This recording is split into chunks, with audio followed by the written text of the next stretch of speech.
You talk to managers and tell them you should be spending 10 to 20% of your time outside the office with your team. Initially, the response from some of them are, well, is that really working? We're just hanging out. And then we ask the managers that have done it, how much more productive is your team, because there's better communication and higher levels of trust, and people are willing to do favors.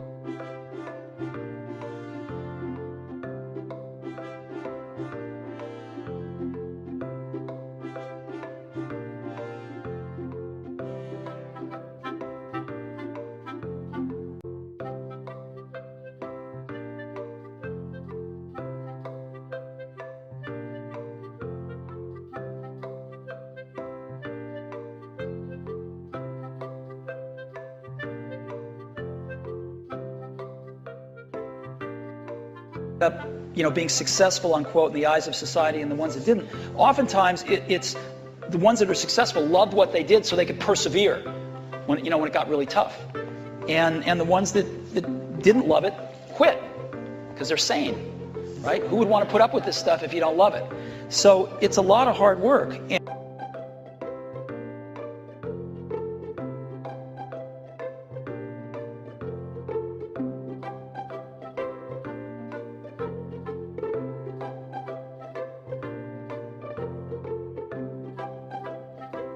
Successful people, it was just the opposite. They're not great at everything. They're only great at one thing. Quincy Jones told me he can't even drive a car because he's focused his whole life on making great music, and that's what made him great. So I figured I had to focus and become an expert at something.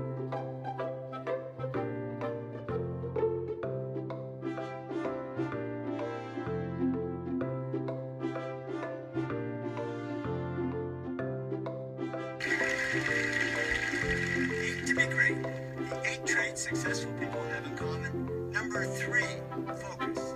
When I asked James Cameron how he managed to produce the 2 highest grossing films of all time, Titanic and Avatar, he said focus had a lot to do with it. He said you've got to be super focused, like a laser.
Some people, you see, came to see me with the belief that Dalai Lama has some kind of miracle power or healing power.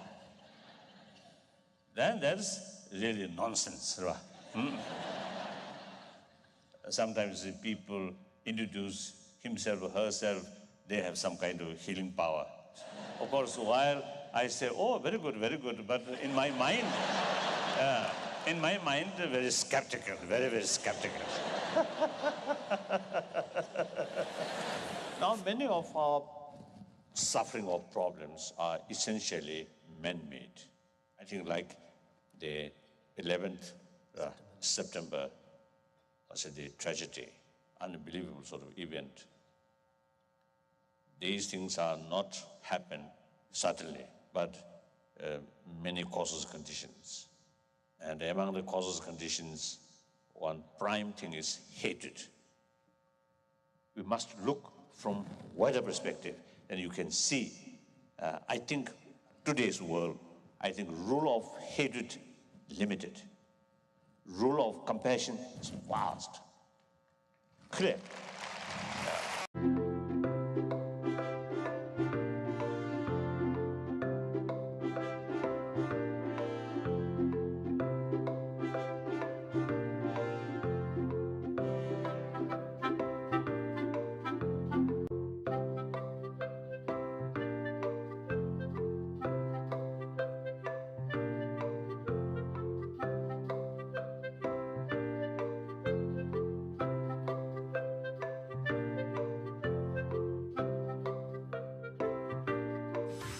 The World's Greatest Leaders list is a ranking of people who have been particularly effective leaders. We cast a very wide net. We look not just at business, but at all realms of endeavor.